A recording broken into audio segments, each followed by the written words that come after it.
Welcome back for part two. This is going to be focused on idioms. These are the work idioms that I have taught my class, so I thought I'd share it with all of you.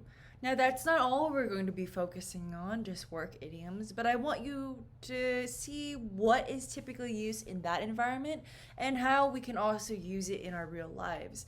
So, the series of videos that I'll be making focuses specifically on these two phrasal verbs and idioms. Now, later on in the series, I'm going to have some conversations with different people where you can listen to us use these in a more natural way. Okay, and that's my goal for you to adapt, learn, and use these in your own lives. Use them with me too, okay? All right, here we go. Let's get started. So, rule number one for any job, no matter what field you are working in, you don't or you never burn bridges. You don't want to ruin your relationships or talk negatively about someone. Why? Because you don't know how it may affect you in the future, right? So, for example, even if you have a terrible experience with your boss or coworker, you don't want to speak badly about them because who knows, maybe your new boss will know your old boss. It can be a very small world, right? So don't ever burn your bridges. This can come back to haunt you or to bring you trouble in the future, okay?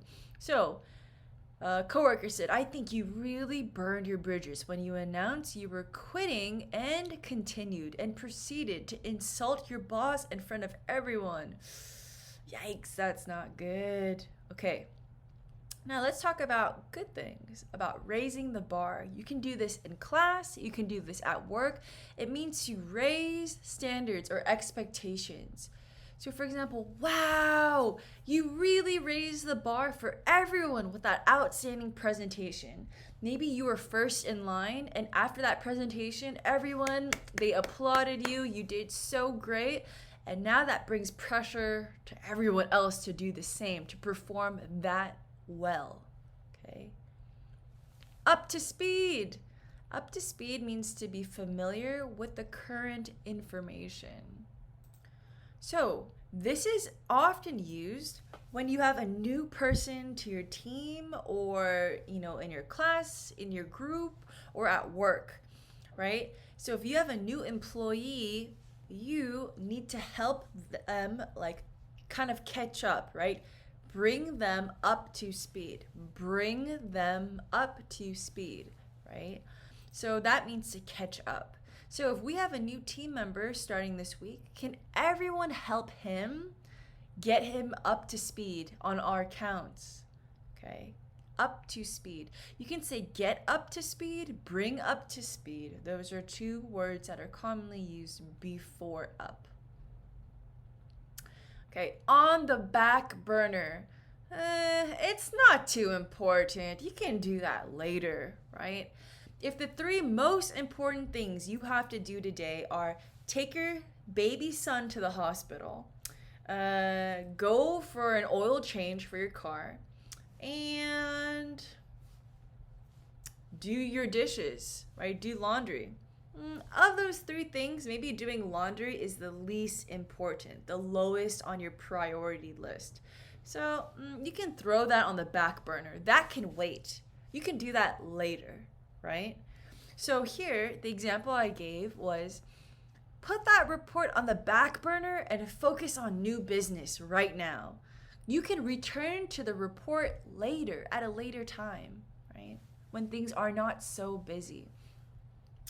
Okay, commonly used, back to the drawing board. It means you did something and the first time it was not too successful, so now you need to do it again. Maybe do it better this time, right? So, for example, the client rejected our original concept, our original idea, so it's back to the drawing board. Imagine like you are an architect, you're making a building, you're imagining drawing outlines for a building that you want to make.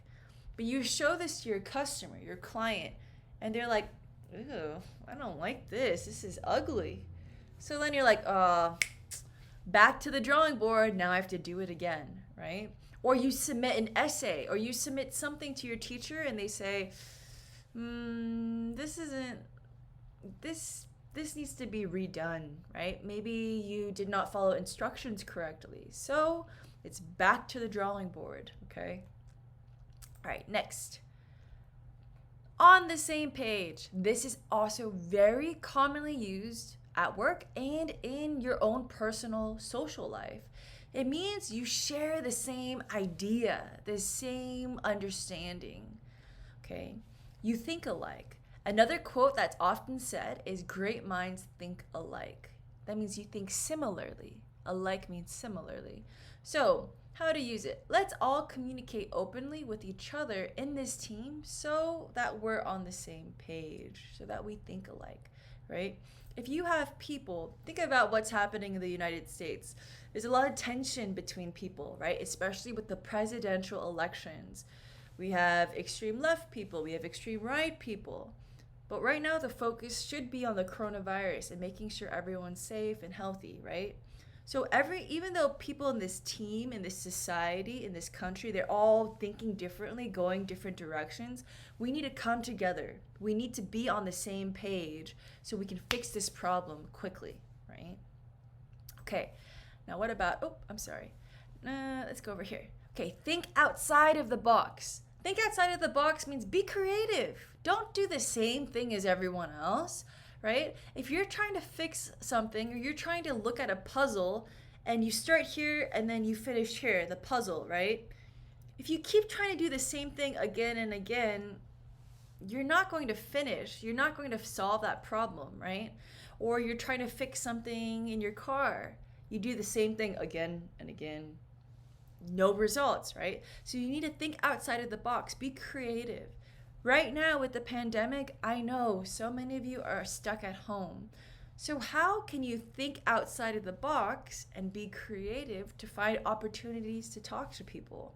This is one, right? And I invite you, come, talk to me. Let's have a conversation where you can practice these skills together, okay?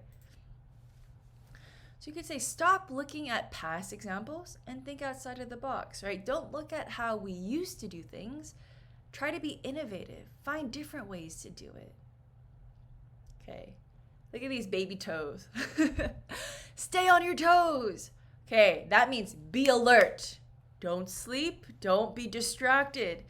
Anything can happen in 2020. We need to stay on our toes. The example that I give in my class is, what if you have a really strict boss and you're at work, you're listening to music and you're tired and you're about to fall asleep, and your coworker, they nudge you. They're like, hey, Caroline, stay on your toes. Stay on your toes. The boss is here, right? You have to look professional, be attentive, right? Pay attention. Okay. So as a review, let's look at some of these. What does it mean to say you should never burn bridges? You should never burn your bridges. Usually we have like a possessive adjective here. So let's say your, in this case, your bridges. Now that means don't cause problems. Don't break or ruin relationships with people. Usually this is work related, okay? Because who knows, if you are interested in working in an office, but you hate your current job environment and you go to a new place, later you need that work recommendation from your old boss or your old coworker, right? So always be kind, always be pleasant. Can't solve a problem? You need to think outside of the box. Don't be stuck in the box, be creative. Look for innovative ways to solve that problem or to think or have a different perspective. Stay on your toes. Think about the boss, right? Or think about no distractions. Stay focused. Now I understand what you're saying. Okay, now we're on the same page. Before you said that we should move to Canada, and I said, no, we should move to Hawaii. We had a disagreement, but we decided, you know what, it's better to stay in California because we have family, our friends, a beautiful house, for example, right? So now you're on the same page. You're thinking similarly, right? When before you may have had a conflict. Put it on the back burner. We don't need to do this right now. We can do that later, right? Or, wow, that speech was amazing. You've raised the bar in this class. Now, there's one more I didn't mention, and let me change this color. What does it mean to say, oh no, we need to go back? Oops, sorry, back to the drawing board. What does that mean? We need to go back to the drawing board. Something doesn't work the first time, right? And that's okay. That's life. Sometimes plans fall through. So now you need to do it again. And this time, we're going to do it better, right?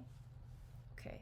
So I hope some of those idioms were new for you. I hope you learned some new things from the phrasal verbs video and the idioms. Be prepared, more are coming, and we're going to do reviews with them as well. And I'll also show you maybe dialogues like that are written out, and also for listening practice, some conversations I will have in the near future to share with you. Okay? Take care, everyone, and I look forward to seeing you and hearing from you soon. Bye.